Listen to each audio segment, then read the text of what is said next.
दिल से, जितने लोग आस्था पर कथा सुन रहे हैं, जितने फेसबुक यूट्यूब पर सुन रहे हैं और जितने इस पावन प्रांगण में कथा सुन रहे हैं, आप दिल से सुनो, हृदय से। ये भी मत देखो कि कहां बैठे हो, बस जहां मौका मिल जाए, जहां जगह मिल जाए।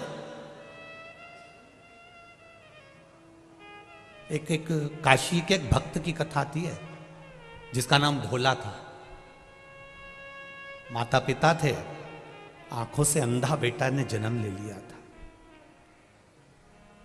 अब आंख से अंधा बेटा घर में जन्म ले लिया, एक ही लड़का, और वो भी आंख से अंधा।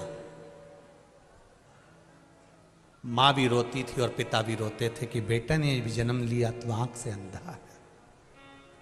नहीं है इसके, अंधा ही है।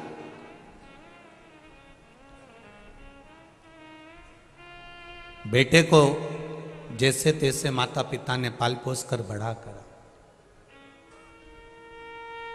अब घर में अगर कोई विकलांग है, कोई का पाँव नहीं, कोई का हाथ नहीं, कोई के शरीर में रोग है या बीमारी है और उसका कोई नहीं है, तो माँ बाप तो यही सोचते हैं ना कि हम तो है ना, जब तक है हम तो अपने बच्चे को संभालेंगे, जब तक जीवन मिला, मनुष्य की देह मेरा बेटा है, मुझे संभालना। अंधे बेटे को, जिसका नाम उन्होंने काशी में भोला रख दिया था, उस भोला को वो संभाल रहे। हमारा सनातन धर्म बड़ा विचित्र बात कहता है, ना अंधे को देखकर कभी हंसना है, ना लूले को देखकर कभी हंसना है, ना अपंग को, ना कोई का हाथ पांव, किसी के नेत्र, कुछ भी तकलीफ में हमें कभी नहीं हंसना।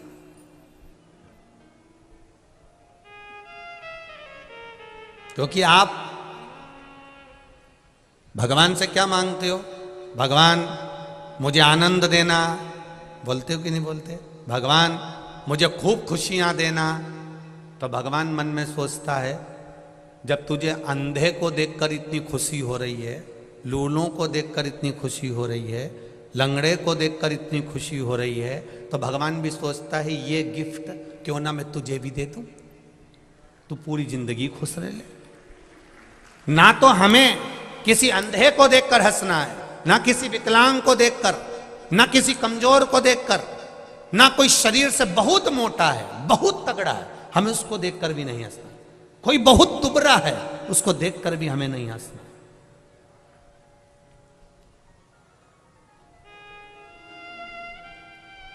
और यदि हम उसको देखकर हंस रहे हैं, हम उसके ऊपर एक उंगली उठा रहे हैं, हम उसको देखकर थोड़ा ठिठोली कर रहे हैं, तो ये तैयारी रखना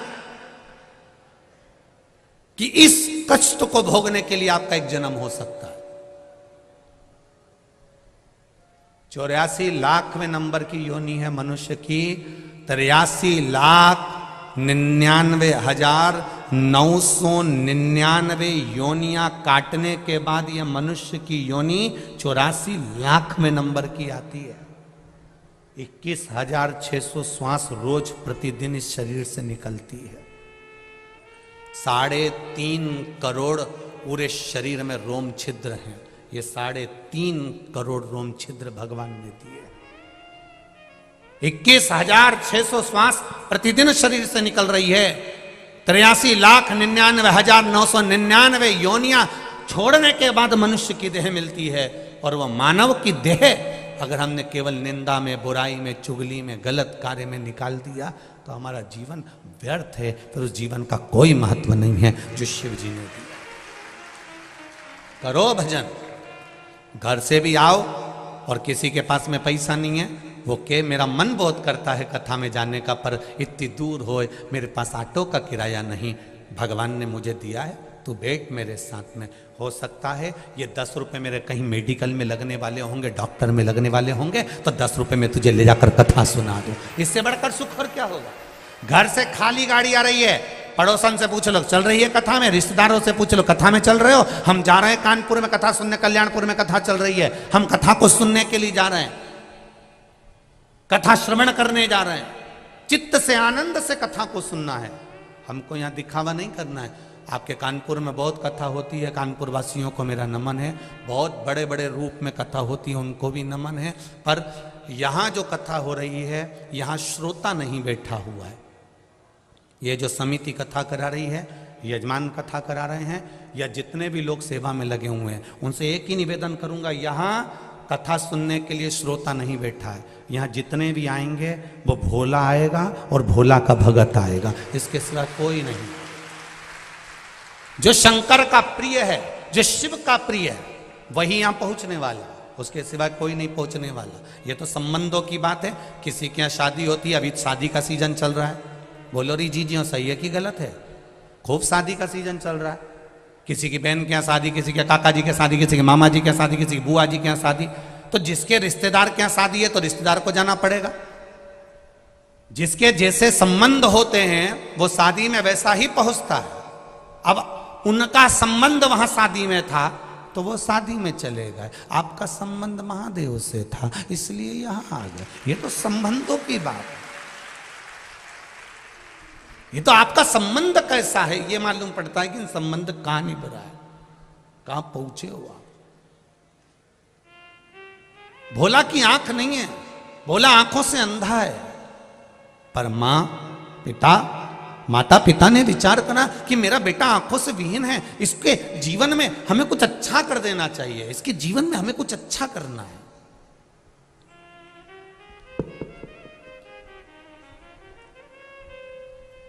खूब अच्छा करने का प्रयास करो। एक आप सबसे निवेदन है, अपने बच्चों को, तुम्हारे पास में कितना पैसा है कभी अपने बच्चों को मत बताना। तुम्हारी अटैची में कितना सोना है कभी अपने बच्चों को मत बताना। तुम्हारे पास में कितनी प्रॉपर्टी है अपने बच्चों को मत बताना। पत्नी को भले बता देना, भाई बंधु को भले बता देना, मना नहीं, पर बच्चों को मत कहना कि तेरे बाप के पास में, तेरे पिता के पास में इतनी दौलत है। काय को चिंता करता है, काय को टेंशन लेता है? कभी नहीं कहना कि इतना धन, इतना वैभव, इतनी दौलत है। बच्चों से कहो पढ़ाई करो, विद्याध्ययन करो, मेहनत करो, और अच्छी मेहनत करो और दिल से करो। और मेहनत कर कर तुम्हारे पिता ने जैसे कमाया है वैसा तुम कमाओ। बाप की जागीर पर कभी ऐश ना करिए। अपने बच्चों को बताओ। भोला के माता पिता ने विचार करा कि भोला एक दिन शरीर हमारा छूट जाएगा और भोला आंख से अंधा है, कुछ करा जाए व्यवस्था, क्या करा जाए? तो उन्होंने कहा कि ये आंख से अंधा लड़का करेगा क्या? ना तो नौकरी कर सकता, ना सर्विस कर सकता, ना कुछ करेगा। एक काम करते हैं, इसको शंकर जी के मंदिर जाना सिखा देते हैं, इसको मंदिर तक ले जाना सिखा देते।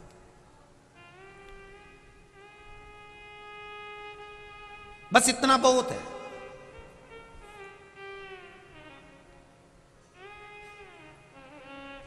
वो भोला के माता पिता ने अपने बच्चे को मंदिर तक जाना सिखाया।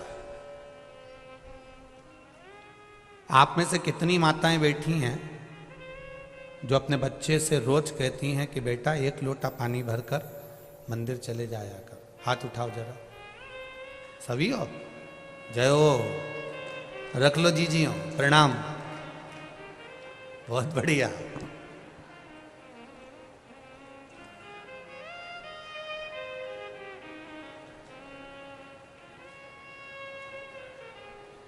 प्रणाम आपको, नमन।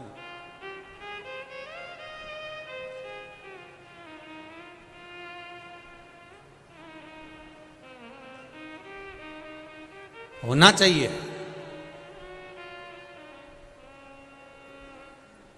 हम पहले भी कथा में कही और आज फिर कह रहे हैं, संसार में होने वाले क्राइम को, संसार में होने वाले जितने भी बुरे काम हैं, क्राइम है, इसको शासन कभी नहीं रोक सकता। इसको शासन कभी जिंदगी में नहीं रोक सकता। क्राइम को अगर रोक सकते हो तो आपके घर के संस्कार रोक सकते हैं। आप रोक सकते हो इसको। आप अपने बच्चों को अच्छा संस्कार दीजिए, क्राइम होना बंद हो जाएगा।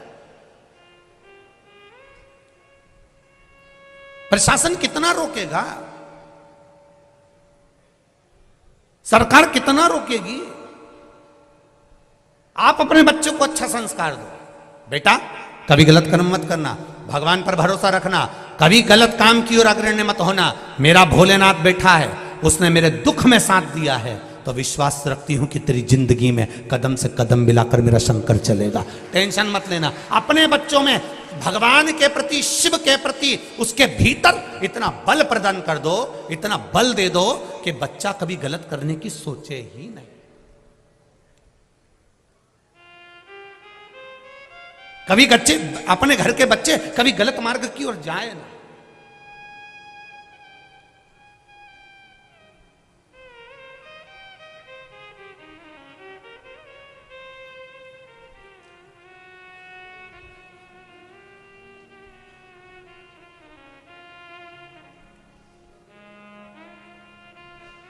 गलत मार्ग की ओर वो बच्चे प्रशस्त ना हो, आगे ना बढ़े।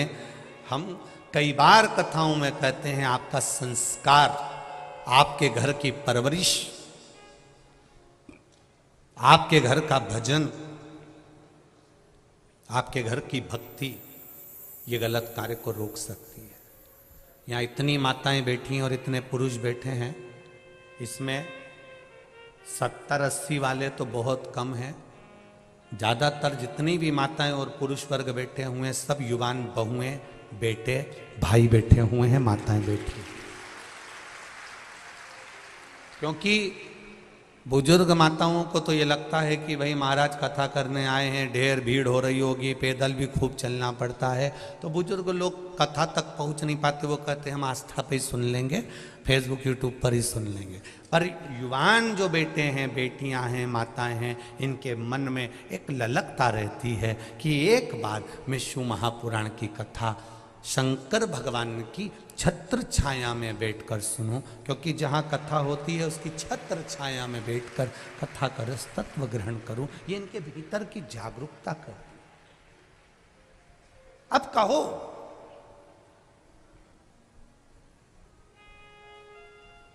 आपका बल, आप अपने जो बच्चों को बल दे रहे हो, काशी में रहने वाला भोला, उसकी माता पिता ने बल दे दिया कि अगर हम मर भी गए, हमारे प्राण चले गए, तो बेटा कम से कम शंकर के मंदिर जा रहा है, शंकर का गुणगान कर रहा है, शिव का भजन कर रहा है, शिव मंदिर में बैठेगा, भगवान का भजन गाएगा, तो जितने लोग मंदिर में आएंगे कम से कम वो तो सहयोग करेंगे। आप लोग जिस मंदिर में जल चढ़ाने जाती होगी ना, 2-4 महिलाओं की तो आपस में इतनी फ्रेंडशिप हो गई होगी, इतनी फ्रेंडशिप कि एक दूसरे के बिना रहे ही नहीं। और कहीं कहीं की तो यहाँ भी आई होगी तो ग्रुप में आई होगी, हम तो उस मंदिर वाले हैं, वो भी ग्रुप में बैठी होगी कि हम उस मंदिर वाले हैं, हम लोग वो कथा सुनने के लिए।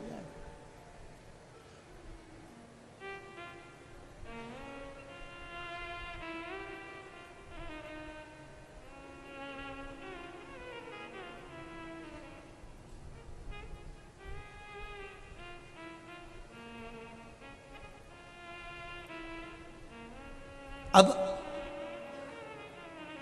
कम से कम मेरे बेटे को शंकर भगवान के जितने मंदिर में आने वाले लोग हैं, वो मेरे पुत्र को देखेंगे, संभालेंगे। हमारे प्राण छूट भी गए तो हमारे बच्चे को कम से कम मंदिर में आने वाले देख लेंगे, संभाल लेंगे। ये जानकर माता पिता ने अपने पुत्र को शिव मंदिर ले जाना चालू कर दिया। बेटा बड़ा हो गया, मंदिर जाते रहे। एक दिन माता पिता ने अपने बच्चे से कहा कि हम पर गांव जा रहे हैं, वहां से आए, तब तक तुम शिव मंदिर में बैठना। माता पिता पर गांव निकल गए और दूसरे गांव से आ रहे थे तो कहीं एक्सीडेंट हो गया और दोनों माता पिता के प्राण छूट गए। भोला शिव मंदिर में बैठा हुआ है, उसकी भक्ति।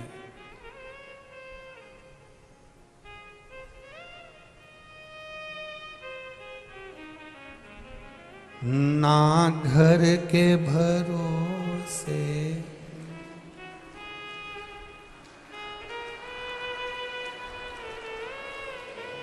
वाह, कानपुर वाला तुम्हें भजन तो याद होगा ही पक्का। धन्य धन्य। भोलेनाथ दया करना, मैं तेरे भरोसे हूँ। मेरे बाबा दया करना, मैं तेरे भरोसे हूँ। ना घर के भरोसे हूँ, ना परिवार के भरोसे हूँ, ना घर के भरोसे हूँ, ना परिवार के भरोसे हूँ। भोलेनाथ दया करना, मैं तेरे भरोसे हूँ। मेरे बाबा दया करना, मैं तेरे भरोसे हूँ। भोला की आंख में आज अचानक जल बरस रहा है। अचानक उसको नहीं मालूम कि मेरे माता पिता मर चुके हैं, मेरे माता पिता चले गए, प्राण छूट गए, पर जल बरस रहा है। नेत्रों से जल बह रहा है, लगातार बह रहा है। एक भाई वहां रोज जल चढ़ाने आता था शिव जी के मंदिर में। उसने पूछ लिया, आज तेरा आंखों से जल बह रहा है, आंसू निकल रहे हैं, क्या बात है? भोला कहता है, मेरे माता पिता पर गांव गए, अभी तक आए नहीं है। उनका इंतजार करते करते मैं सुबह से थक गया। चल मैं तुझे घर छोड़ देता हूं।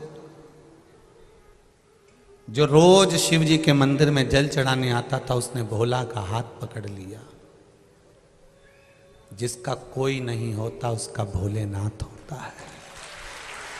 कोई नहीं। ब्रह्मा जी तुमको उतना ही देंगे जितना भगवान विष्णु ने कहा होगा। भगवान विष्णु उतना ही देंगे जितना तुम्हारी किस्मत में, जम के बोलो जरा, लिखा होगा। पर भोलेनाथ उतना देंगे, कितना? ना तो वो ब्रह्मा जी का लिखा हुआ देखते हैं, ना वो विष्णु जी का लिखा हुआ देखते हैं, ना वो भाग्य का लिखा हुआ देखते हैं। वो तो केवल इतना देखते हैं कि मेरे दरवाजे पर आया है और मुझे देना है, बस खत्म। उसे कोई मतलब नहीं, उसे कोई मतलब नहीं। आया, वो भस्मासुर आकर खड़ा हो गया। और भस्मासुर कौन था ये भस्मासुर? कितना कितना भगवान शंकर का भक्त। वो भस्मासुर था कौन? शिव जी का भक्त। इतनी पूजन करता था शंकर जी की, इतनी पूजन करता, शंकर जी प्रसन्न हो गए। शंकर जी ने कहा, मांग तुझे क्या चाहिए? बस आपकी सेवा करना चाहता हूं। शंकर जी ने कहा, ठीक है, कर ले सेवा, मेरे को काम बता। कई कई बहुएं ऐसी होती हैं, नई नई आती हैं, एकदम तो कहती, मम्मी मैं क्या काम करूं? और इतने दिन में मम्मी कह दे, बेटी जा लिट्टी चोखा बना ले, या मम्मी कह दे, बेटा जा वो चिलड़ा बना ले। चीला, आटे में शक्कर गुड़ घोल के तवे के ऊपर, क्या बोलते हो, चीड़ा ना? हाँ, तो वो चीला बना ले। अब वो बहू को पहली बार माँ ने कहा, जा अब तू पूछ रही कि क्या करूं क्या करूं क्या करूं, तो चीला बना ले। अब नई बहू और चीला बना के बता दे, गारंटी है। आप भी बना कर देखना, हमने तो कई बार प्रैक्टिकल करा है, बनता ही नहीं। पहला चीला तो बिगड़ता ही है। उसको कितना ही घी डाल दो और उसके बाद वो घोल डाल के फैला दो, फैलाने के बाद उसको जो खोचा होता है ना, उससे ऊपर बनाओ तो ढेला हो जाए, ढेला। और फिर वो किसी काम का नहीं होता। तो नई नवेली बहू पूछती है, माँ क्या बनाओ? और माँ बोलते, चीला बना ले। और इतने में बनाया, वो तो ऐसा बन गया। उसने सोचा करूं क्या, तो उसने चूल्हे में ही डाल दिया। सास को खुशबू आई, क्या जल रहा है? कहीं नहीं, चीला देख के मेरा दिल जल रहा है। अब बोल तो सकती थी कि वो चीला जल गया, अब बोले तो बोले क्या।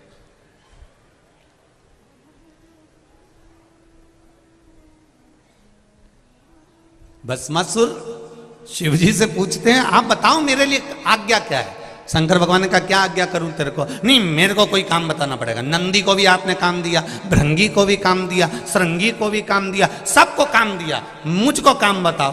शंकर भगवान ने पार्वती जी से पूछा, अब तू बता इसको क्या काम बताऊं? एक तो इसमें अक्कल नहीं है। शंकर भगवान जैसे ही बोले तो पार्वती जी बोलिए, आपका भजन करने वाला जितना भी है, शंकर भगवान, रावण, कंस, जितने देखो शिव जी के भगत, तुम देखना, तुम्हारे कानपुर के किसी मंदिर में जाकर बैठना, थोड़ी देर जल चढ़ा रही है, इतनी देर में पीछे से कहीं का गया और चिल्ला के हार हार।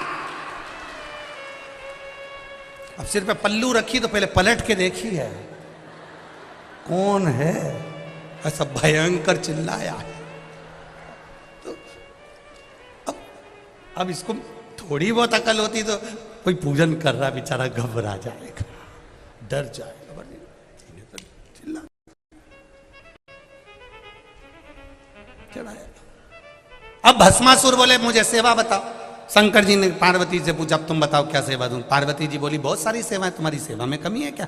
इसको कह दो कि मुझे रोज शमशान की राख चाहिए शरीर पे लगाने के लिए, लाए। शिव जी ने कहा, सुन भस्मासुर, मेरे शरीर पे लगाने के लिए रोज मुझे ताजी शमशान की राख चाहिए, जा लेकर आ। भस्मासुर ने कहा, मेरे को कोई काम मिल गया, इससे बढ़कर कुछ भी नहीं चाहिए। अब आपने काम बता दिया, अब मैं करूंगा। और भस्मासुर रोज जाता, शमशान की राख लेकर आता। उसकी पत्नी पूछती, कहाँ जा रहे हो? शमशान की राख लेने जा रहा हूं, शिव जी की सेवा के लिए। रोज जाता, रोज राख लाता। एक बार राख लेने गया तो राख ही नहीं मिली, सब दूर शमशान शमशान घूमता फिरा। कानपुर भी आया था, नहीं मिला, यहां भी नहीं मिला, सब दूर घूमा और राख ही नहीं मिली। शिव जी ने कहा, तू मेरे लिए शमशान की राख नहीं लाया? भोलेनाथ, मैं सब दूर ढूंढी, नहीं मिल रही, अब क्या करूं? इतने में इसने अपनी पत्नी से पूछा, मेरे भोलेनाथ जी के लिए शमशान की राख नहीं मिल रही है, मुर्दे ही नहीं आ रहे हैं, अब क्या करूं? अब तो मुझे मेरा शरीर जलाना पड़ेगा और अपनी राख शिव जी को देना पड़ेगी। इतने में पत्नी बड़ी चतुर थी, उसने कहा, तुम अपनी क्यों शरीर जला रहे हो? शंकर तो ओघड़ दानी है, तुम कितने शमशान घूम के राख इकट्ठी करोगे? उससे अच्छा है अपनी खुद की फैक्ट्री खोलो, खुद की फैक्ट्री खोलो। उन्होंने कहा, अपनी फैक्ट्री कैसे? शंकर जी से आशीर्वाद ले लो कि जिस पे हाथ रखो वही भस्म हो जाए, राख तैयार, तुरंत तैयार। और राख तैयार तो शिव जी के पास ले जाना, अपनी फैक्ट्री खोलो। पति भस्मासुर ने अपनी पत्नी से कहा, क्या अक्ल दी तूने, कितनी जोरदार, अब नहीं छोड़ूंगा। तो हो गई। अपना कुछ काम चालू करो। अब वो कहकर भस्मासुर गया। भोलेनाथ, शिव जी ने पूछा, क्या हुआ? मुझे वर चाहिए। शंकर जी ने कहा, क्या वर चाहिए? मैं शमशान की भस्म ढूंढ ढूंढ के थक गया, नहीं मिलती है, आपके लिए रोज लाना पड़ती है। मैं अब चाहता हूं कि मुझे वर दो, मैं जिस पे हाथ रखूं वही भस्म हो जाए, तुरंत ताजी भस्म ला के रोज दे दूंगा। अब शंकर भगवान ने भी नहीं सोचा, भोला का भोला नाथ, उनने कह दिया, तथास्तु। ये घर गया, पत्नी से कहा, मुझे वर मिल गया, जिस पे हाथ रखेगा वो भस्म हो जाएगा। पत्नी बोली, मैं भी आई, खिड़की में जाके खड़ी हो गई। पत्नी ने कहा, तुम मेरे पास में आए हो, आने से पहले तुम्हें एक बार प्रैक्टिकल तो कर लेना था। क्या? शंकर भगवान ने वर दिया है, कोई भरोसा नहीं है। शिव जी ने वर दिया है, कोई भरोसा नहीं है। एक बार शंकर जी के पास जाओ और उनसे कहो कि मुझे यहीं प्रैक्टिकल करना है। क्या प्रैक्टिकल करना है? शिव जी पे हाथ रख कर देख लो।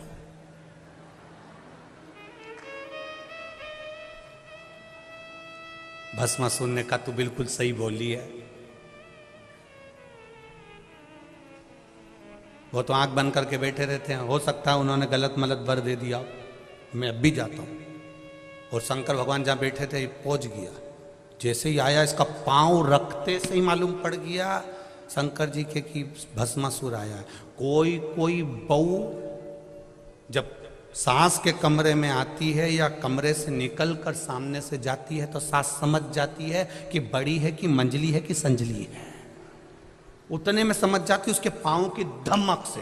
कहीं कहीं की तो ऐसी चले कि 2-4 सामान गिराती गिराती जाए,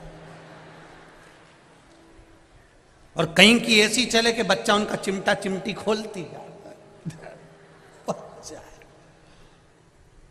और कहीं कहीं की ऐसी चले कि पीती खाती चले। तो ये तो सास को तो मालूम है कि ये कौन सी जा रही है, उसको अंदाजा। अब भस्मासुर आया, शिव जी की आंख खुल गई। भस्मासुर से पूछा तू क्यों आया वापिस? प्रभु मैं आपके ऊपर हाथ रख के देखना चाहता हूं कि मेरे को तुमने जो आशीर्वाद दिया वो सही है कि गलत है। शंकर भगवान थोड़ा पीछे हटे, दादा रुक, तो मुझ पे क्यों हाथ रख रहा है? मेरी पत्नी ने कहा है जो आशीर्वाद दिया वो पे ही प्रैक्टिकल करो। शंकर भगवान भागे पीछे, आगे आगे शिव जी पीछे पीछे भस्मासुर। भगवान विष्णु के पास पहुंच गए। नारायण ने पूछा तुम कैसे आए? मेरा शिष्य आ रहा है पीछे। वो काय को आ रहा है? उसको मैंने आशीर्वाद दे दिया, जिस पे हाथ धरेगा वही भस्म। उसकी खुद की फैक्ट्री खुलवा दी मैंने भस्म के लिए। भगवान विष्णु पहुंचे, हो गया कल्याण।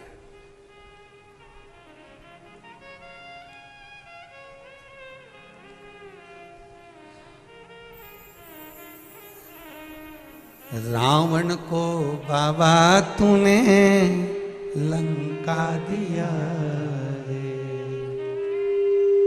भस्मासुर को तूने कंकण दिया रे। रावण को बाबा तूने लंका दिया रे, भस्मासुर को तूने कंकण दिया।